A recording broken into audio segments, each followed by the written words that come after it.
আসসালামু আলাইকুম ওয়া রাহমাতুল্লাহি ওয়া বারাকাতুহু।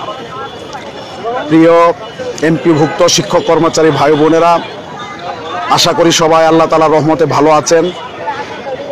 আমরা আসলে আজকে ভালো নেই, কারণ ইতিমধ্যে আপনারা শুনেছেন আমাদের নিরীহ শিক্ষকদের উপর পুলিশের পক্ষ থেকে লাঠিচার্জ করা হয়েছে, গ্রেনেড নিক্ষেপ করা হয়েছে, টিয়ার শেল নিক্ষেপ করা হয়েছে এবং আমাদের শিক্ষকদেরকে পিটিয়ে রক্তাক্ত করা হয়েছে।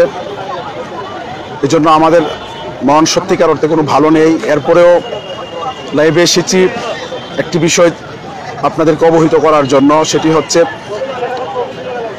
আমরা আমাদের শিক্ষকদের উপর লাঠিপেটার প্রতিবাদে আমাদের কর্মসূচি ছিল কর্মবিরতির মঙ্গলবার থেকে, কিন্তু আমরা যেহেতু শিক্ষকদের উপর লাঠিপেটা করা হয়েছে, এজন্য আমরা আমাদের কর্মবিরতির কর্মসূচিটি আমরা এগিয়ে এনেছি।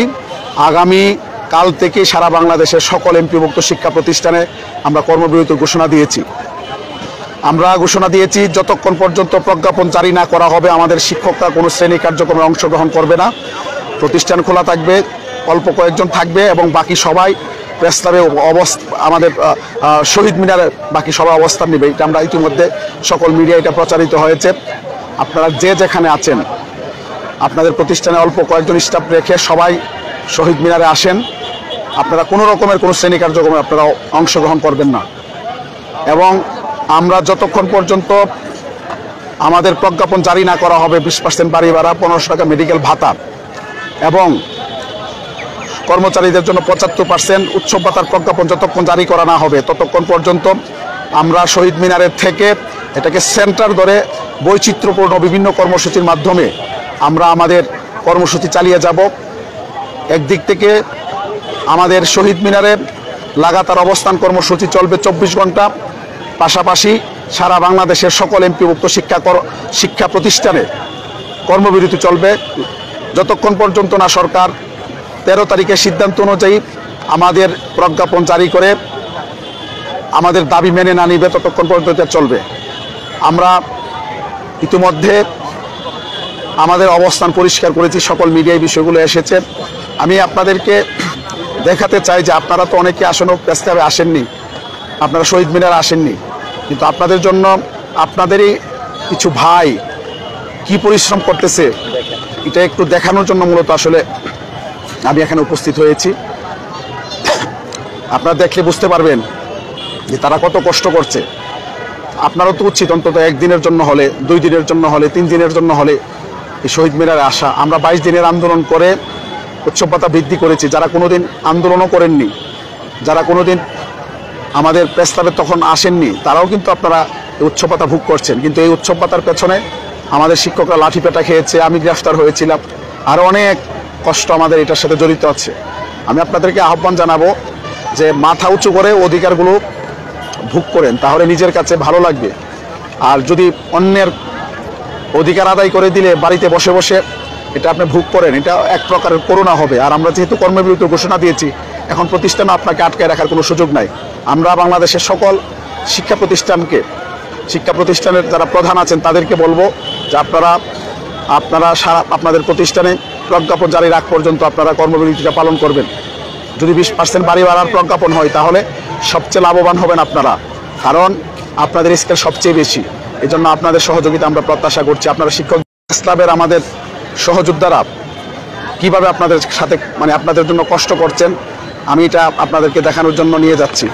আপনারা একটু লক্ষ্য করেন, এই যে দেখেন এখানে আমাদের কত বয়স্ক একজন মানুষ, মুরব্বী মানুষ, তিনি ব্রাহ্মণবাড়িয়া থেকে এসেছেন। তিনি এখানে শহীদ মিনার একটা জায়গায় তিনি শুয়ে আছেন। আমি আস্তে আস্তে আপনাদেরকে দেখাতে চাই, আপনারা দেখেন যে আমাদের শিক্ষকরা আজকে প্রথম দিন একটু অগোছালো, আস্তে আস্তে এগুলো ঠিক হয়ে যাবে। আর আপনারা জানেন যে আমরা এই যে আরেকজন আমাদের বয়স্ক শিক্ষক এখানে অবস্থান নিয়েছেন, তিনি শুয়েছেন। আমাদের চিরামুড়ি এখানে উনি পানি টানি নিয়ে এসেছেন। এই মুরব্বীরা যদি এখানে আসতে পারে, আপনারা তরুণ প্রজন্মের শিক্ষক যারা আছেন তারা যদি না আসেন তাহলে এটা আপনাদের বিবেককে আপনারা একটু প্রশ্ন করবেন। আরেকজন বয়স্ক শিক্ষকই এখানে আছে, দেখেন তিনি শুয়ে আছেন।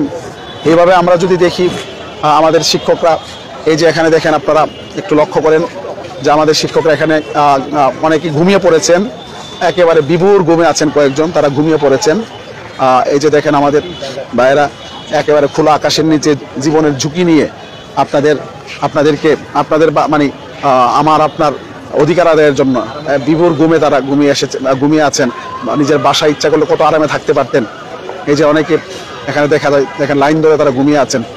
এখানে আমাদের শিক্ষকরা এইভাবে কষ্ট করতেছেন। আগামী দিনে তাদের এই কষ্ট এবং পরিশ্রমের ফলে আমরা আশা করি আপনারা হয়তো আরও কিছু বৈষম্য থেকে মুক্ত হবেন। কিন্তু নিজের বিবেককে নিজে কি প্রশ্ন করবেন যে আপনি না এসে যদি আপনি এখানে আপনারা যদি না এসে যদি আপনারা এই অধিকার, অনেকে ঘুমিয়ে আছেন, তারা কেউ মানে ঘুমানোর জন্য প্রস্তুতি নিচ্ছেন বিভিন্নভাবে। আমাদের শিক্ষকরা এখানে দেখেন, আমাদের শিক্ষকরা কত কষ্ট করে এখানে, অনেক কষ্ট করে ওনারা এখানে দেখেন বসে আছেন, শুয়ে আছেন। এখানে রাতে শোয়ার জন্য তারা বিছনা করে তারা শুয়ে আছেন। আমরা আপনাদেরকে অনুরোধ জানাবো যে যারা আমাদেরকে ভালোবাসেন, জাতীয়করণ প্রত্যাশী জোটকে ভালোবাসেন, এখানে নিয়ে পরে আসবেন, তাহলে আমাদের জন্য এখানে থাকাটা সুবিধা হবে। আজকে প্রথম দিন, এই জন্য বিশৃঙ্খলভাবে আমাদের শিক্ষকরা শুয়েছেন।